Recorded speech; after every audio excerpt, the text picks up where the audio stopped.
Howard Phillips Lovecraft died terrified of everything. Other races, other cultures, seafood, air conditioning, and the inevitable heat death of the universe. And that's exactly why his philosophy is more true than comfortable people want to admit. You've probably felt this tension yourself. You love cosmic horror. You've read The Call of Cthulhu, maybe At the Mountains of Madness. You understand why Lovecraft's vision of an indifferent, incomprehensible cosmos resonates so deeply. And then you learned about the racism, not casual prejudice, pathological, reality-distorting xenophobia that bleeds through his letters like ink through wet paper. The standard responses are predictable. Separate the art from the artist, or he was a product of his time. These are comforting narratives. But what if they're lies we tell ourselves to avoid a more disturbing truth? What if Lovecraft's racism and his cosmic horror philosophy aren't separate things at all? Not morally, we're not excusing anything here, but mechanistically. What if his personal psychological breakdown over encountering human difference proves that the central thesis of cosmic horror is exactly right? That human meaning-making systems are precisely as fragile as his stories claim? What if the man who wrote about civilizations going insane from forbidden knowledge was just documenting his own mind doing exactly that in real time? By the end of this video, you won't be able to read Lovecraft the same way. Not because he's canceled, because he's validated, and that's so much worse. To understand why this matters, we need to go back to 1924. Howard Phillips Lovecraft is 34 years old. He's lived his entire life in Providence, Rhode Island, homeschooled, emotionally fragile, constructing elaborate mental universes populated by 18th century Anglo-Saxon gentlemen and Gothic architecture. His reality is ordered, hierarchical, and crucially, completely insulated from actual human diversity. Then he moves to Brooklyn with his wife, Sonia Green, who is Jewish. The irony compounds, and something inside him breaks. His letters from this period are genuinely disturbing. Not because they're racist, though they are, horrifically so, but because they read exactly like his horror fiction. He describes walking through immigrant neighborhoods as confronting blasphemous fish frogs. He uses the same language he would later deploy to describe the cultists of Cthulhu. This isn't metaphorical creativity. He genuinely experienced other human beings as ontologically threatening. There's a line from one of his letters that I need you to hear. He writes about encountering people on the street who looked wrong, not different, wrong. I felt, he says, I was confronting something that shouldn't exist. Read that again, shouldn't exist. This is the language of cosmic horror. The geometry that doesn't add up, the color out of space, the angles that hurt to perceive. Except he's talking about people, human beings, walking down a street. This wasn't exposure therapy gone wrong. This was the opposite of learning. His worldview couldn't expand to accommodate new information. Instead, reality itself became Lovecraftian. The world stopped making sense. And rather than conclude his mental model was broken, he concluded reality was. In 1925, still living in New York, he writes The Horror at Red Hook. It's about occult immigrant conspiracies in Brooklyn. The story structure is identical to his pure cosmic horror. Discovery leads to incomprehensible wrongness, leads to reality, breakdown leads to madness or retreat. But the cosmic threat isn't ancient gods or alien geometries. It's just people existing, people who aren't like him. By 1926, he retreats to Providence. He never mentally recovers, but the damage is done. And here is the critical insight he stumbled into. He discovered that meaning systems are arbitrary and fragile, that encountering genuine difference can shatter them completely, that humans construct narrative order over reality, and when that construction fails, only terror remains. He thought he discovered something about other races. He didn't. He discovered something about himself, about his own psychology, and possibly about all of ours. So Lovecraft's mind broke when confronted with human diversity. That's a personal tragedy and a profound moral failure. But here's the disturbing question we need to ask. Was he wrong about how the mechanism works? Let me be clear about what we're examining here. We're done talking about Lovecraft the bigot. Now we're analyzing Lovecraft the unintentional test subject. His xenophobia was a catastrophic worst-case application of a real psychological principle. The racism was the bug, the mechanism is the feature, and the mechanism is real. Human brains are story-generating engines. Neuroscientist Michael Gazzaniga calls it the interpreter, the part of your consciousness that creates coherent narratives from the chaos of sensory input and memory. You don't experience reality directly. You experience your brain's story about reality. And most of the time, this system works beautifully. It creates a coherent self, a coherent world, coherent meaning. But it's arbitrary. These stories we tell ourselves have no cosmic validation, no objective grounding. We just believe them because the alternative is incomprehensible. We believe them until we can't anymore. So what happens when you encounter something your narrative system cannot integrate? Something that doesn't fit the story? You have three options. 1. Expand the system to accommodate the new information. 2. Deny the input, reject it as false or irrelevant. 3. Total system collapse. Lovecraft's meaning system was too rigid to expand. It was built on the foundation of Anglo-Saxon supremacy, Gothic nobility, rational order. His racism was the denial phase, the desperate attempt to preserve narrative coherence by declaring the incompatible information ontologically invalid. But the cracks kept spreading. Reality kept being incompatible with his story. And the result was ontological horror. Everything became threatening. Everything felt wrong. And before you think this is just about one racist's psychotic break, let me stop you there. This mechanism operates in everyone. All of us have narrative systems that structure our experience of reality. All of us encounter things that challenge them. Most of the time, we adjust gradually or deny effectively enough to maintain stability. But Lovecraft-AS stories describe what happens when the challenge is too fundamental to integrate and too persistent to deny. Look at the pattern in every Lovecraft story. The protagonist starts with a coherent worldview, usually rationalist and scientific. They encounter something that shouldn't exist: impossible geometry, alien biology, gods that predate human consciousness. They attempt to integrate it and fail. Their narrative coherence collapses. Madness or retreat follows. The story ends with the protagonist either dead, insane, or desperately pretending they didn't see what they saw. This isn't fantasy. It's psychological documentation. Lovecraft wrote in his essay, Supernatural Horror in Literature, that the oldest and strongest emotion of mankind is fear, and the oldest and strongest kind of fear is fear of the unknown. But we need to update that. The strongest fear isn't fear of the unknown. It's fear of the unknowable, things that cannot be integrated, things that break the interpreter. Modern psychology backs this up in ways Lovecraft never could have articulated. Terror management theory demonstrates that humans construct meaning systems specifically to manage death anxiety, and when those systems fail, existential terror emerges automatically. PTSD research defines trauma as experiences that cannot be integrated into one's life narrative. The brain's interpreter just stops functioning. The result is derealization, depersonalization, dissociation.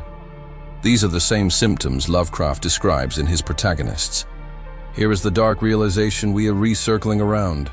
Lovecraft's racism proves cosmic horror's thesis. His entire meaning system collapsed under minimal pressure.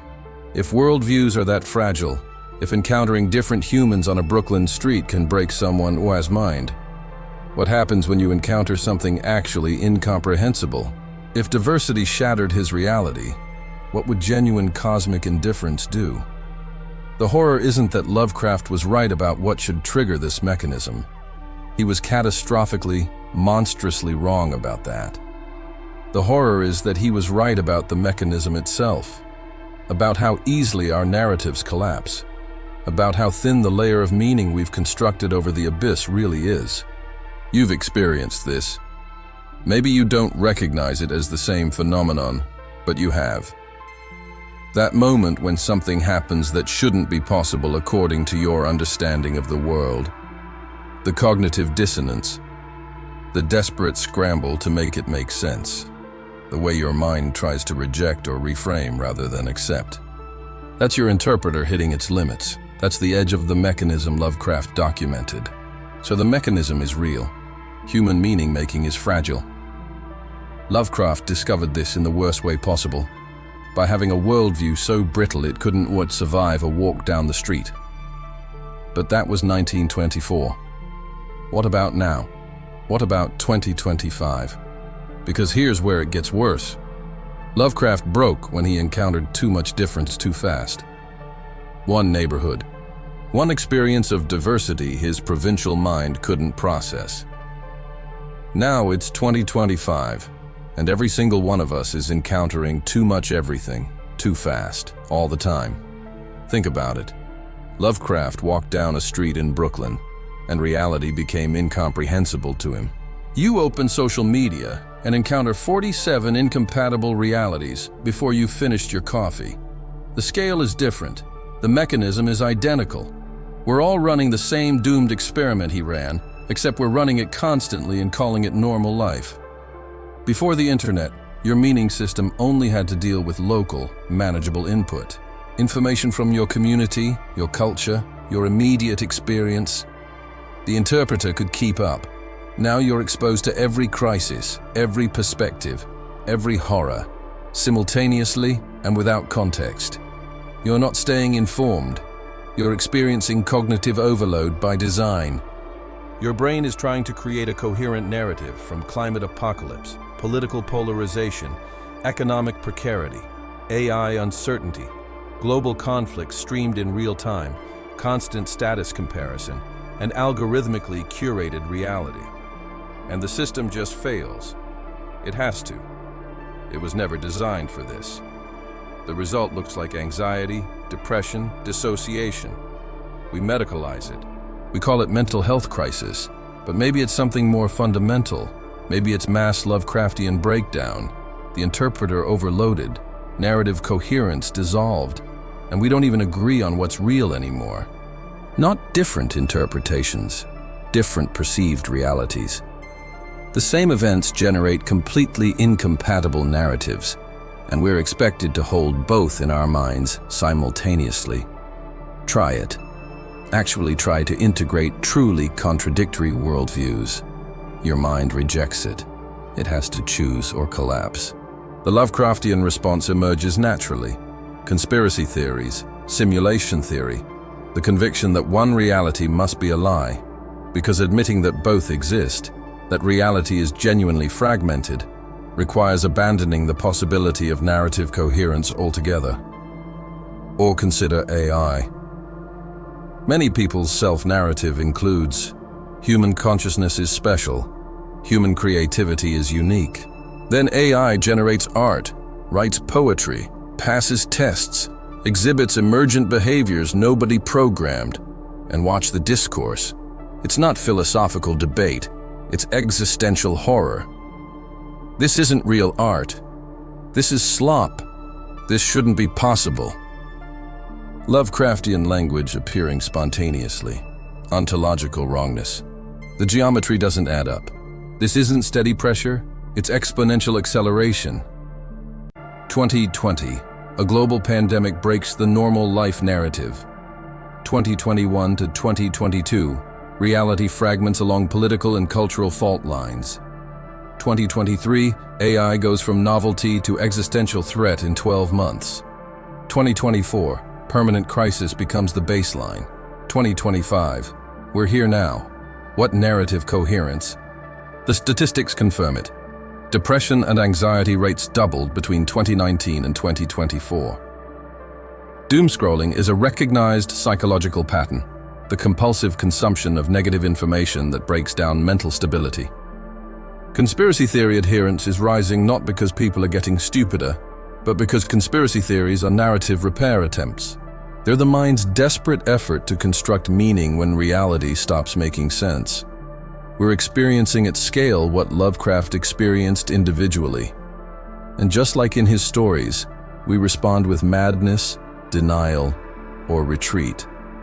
We doom scroll until we dissociate. We construct increasingly elaborate explanations. We retreat into echo chambers where reality feels manageable again. Lovecraft died at 46, broken and terrified. He got to retreat to Providence. We don't get to retreat. The incomprehensible is everywhere. Every device in your home is a portal to narrative-breaking information. The question isn't whether you'll encounter something your worldview can't handle. It's how many times per day, and whether you'll even notice the breakage anymore. You felt this in the last 24 hours. That moment scrolling when everything suddenly feels wrong and fake, not sad, not angry, unreal. That's your narrative-making system glitching. That's the interpreter failing to construct coherent meaning. Lovecraft would recognize that feeling immediately. He'd write a story about it. You're living in that story. So we're all in Lovecraft's horror story now. The mechanism he discovered, the fragility of human meaning-making, is operating on everyone, everywhere, at scale. Which brings us to the most disturbing question. What do we actually do with this knowledge?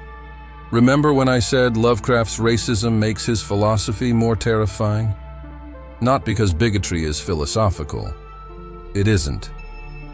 But because his personal breakdown demonstrated that cosmic horror's mechanism is real. His mind shattered when confronted with the incomprehensible. For him, that was ethnic diversity, which is both pathetic and revealing. If worldviews can be that fragile, then his stories about reality-breaking encounters become credible. The art emerges from the wound, and the wound proves the art was right. Here's what we know now.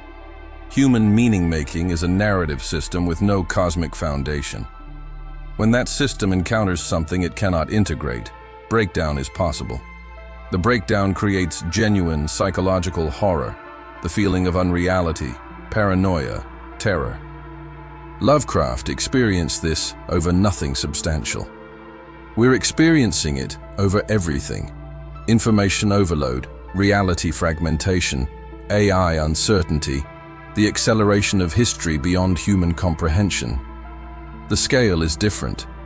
The mechanism is identical. We're not reading about cosmic horror as entertainment. We're living it as baseline reality. So what's the alternative? Not optimism, that's just narrative repair through denial. Not pessimism, that's inverted hope, still dependent on meaning, maybe just recognition. Seeing the mechanism clearly doesn't stop it from operating, but it removes the confusion.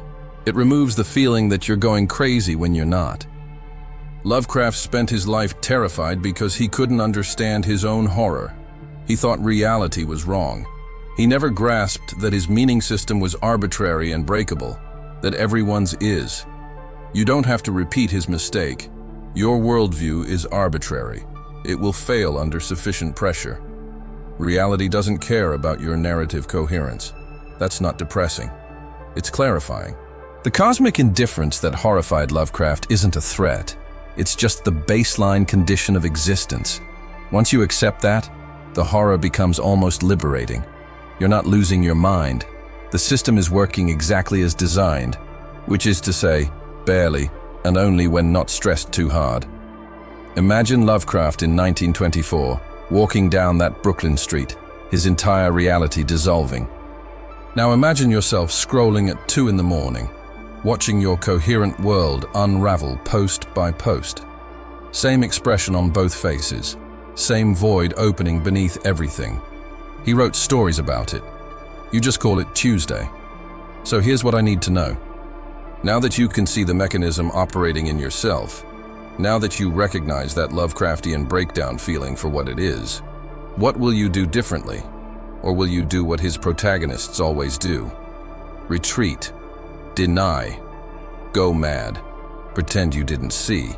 Leave it in the comments if you can still form coherent sentences, because the abyss isn't something you stare into anymore. It's the medium you're swimming in, and the only question left is whether you'll acknowledge that or spend your life pretending the water feels normal.